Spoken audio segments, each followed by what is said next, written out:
There is a plant growing in the ditches along American roads right now, in the cracked soil of old farmsteads, in the weedy edges where nobody bothers to look.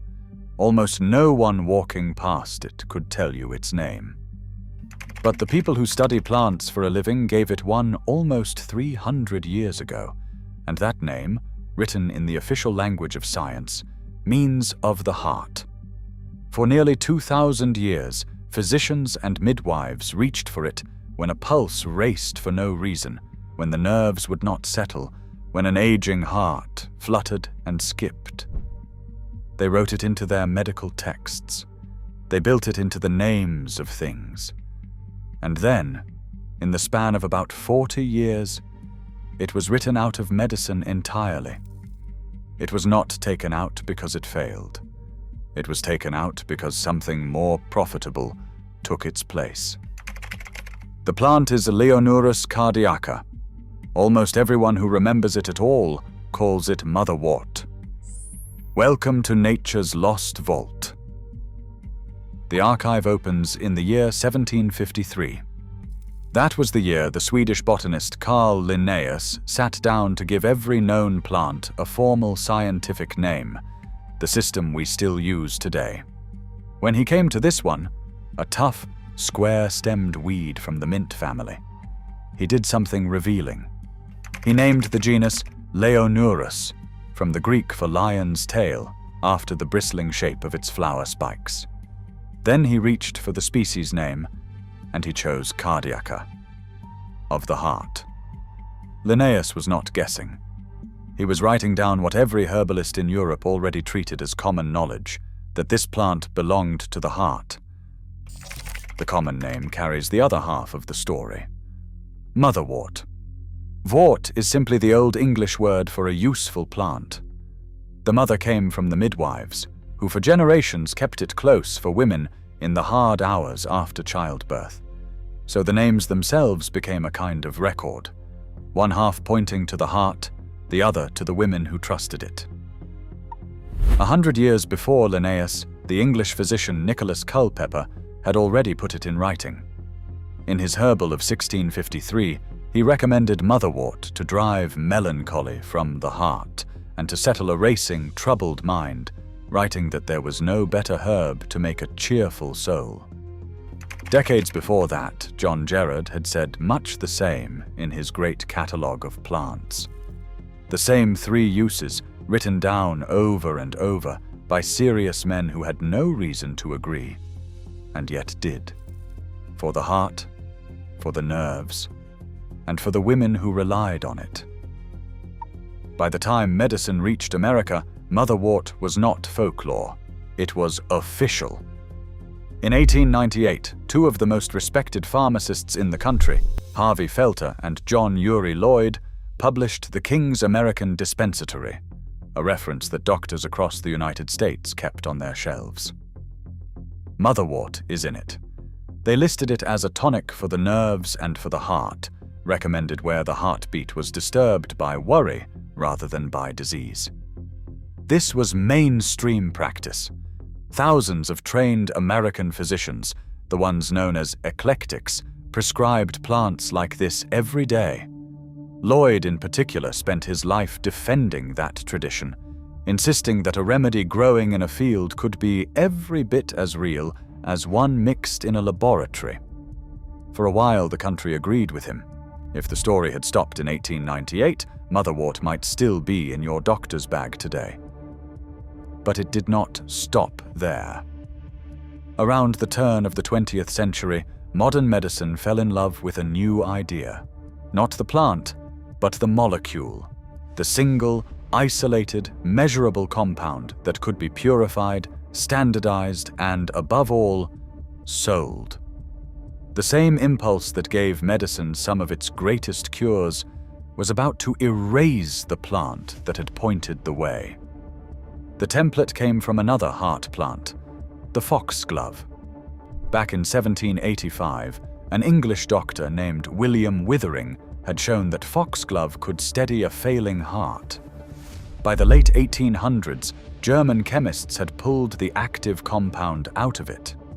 Then, in 1930, a chemist named Sidney Smith, working for the drug company Burroughs Wellcome, isolated a refined version called digoxin.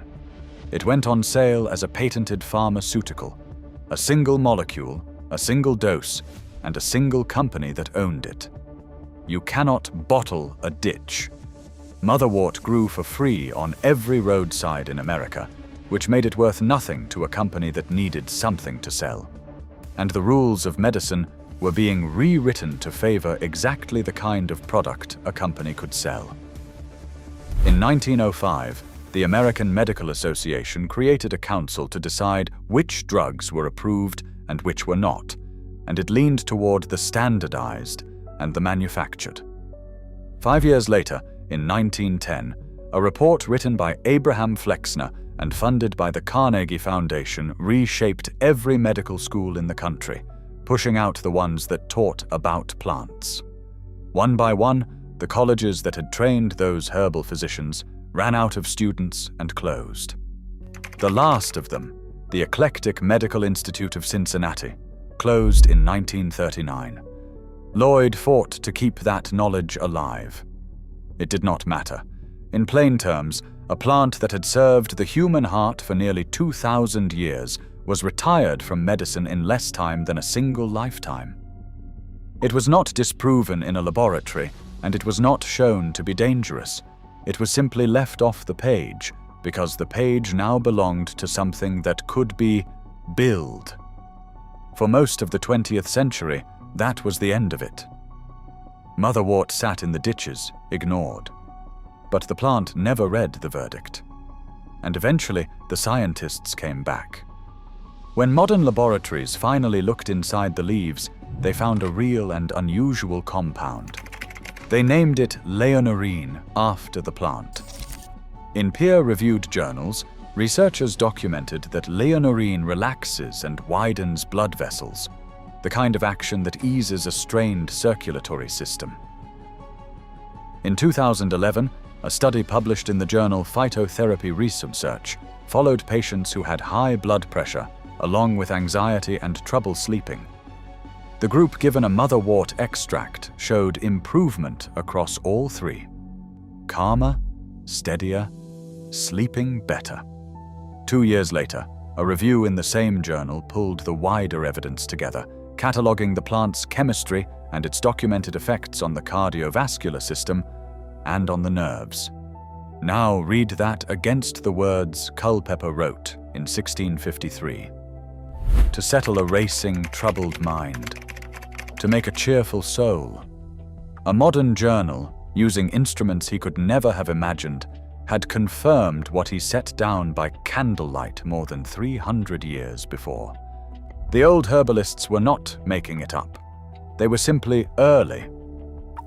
But this was never only a story about the past. It is about the ground right outside your door. Because here is what makes all of it almost absurd. This plant is not rare. It is not hidden in some distant forest. It is probably growing within a few miles of where you are sitting right now. If you want to find it, learn its shape. The stem is square, not round, the signature of the mint family, and you can feel the 4 edges if you roll it between your fingers. The leaves are deeply cut, almost like a hand with sharp fingers, darker on top and pale underneath. In summer it sends up tall spikes, and tucked into the place where each pair of leaves meets the stem, you will find small whorls of pale pink and purple flowers, slightly spiny to the touch. Crush a leaf and it is bitter, unmistakably bitter. It favors the forgotten places. Roadsides, fence lines, the edges of old barns, and abandoned homesteads across the eastern and central states. For centuries, people gathered the flowering tops in summer, dried them, and kept them through the winter as a simple tea, the same way they kept any common medicine before the pharmacy existed. The plant asks for nothing: no fertilizer, no permission, no purchase. It is the plant your grandparents' generation could have named on sight, waiting in the cold ground for someone to remember it is still there. Carl Linnaeus wrote the heart into its name in 1753, and the name never changed. Open any modern botanical record today and it is still there. Leonurus cardiaca, of the heart. The knowledge was never disproven. It was just outsold. It did not die. It went dormant, the way the plant itself sleeps through winter, waiting for the spring. And it is still there, in the ditch, on the fence line, carrying a 2,000-year-old name that tells you exactly what it was for, if you only know how to read it. If this vault changed how you see the overgrown edges of your own town, subscribe to Nature's Lost Vault and stay close. There is a great deal still buried down here, and the next vault opens soon.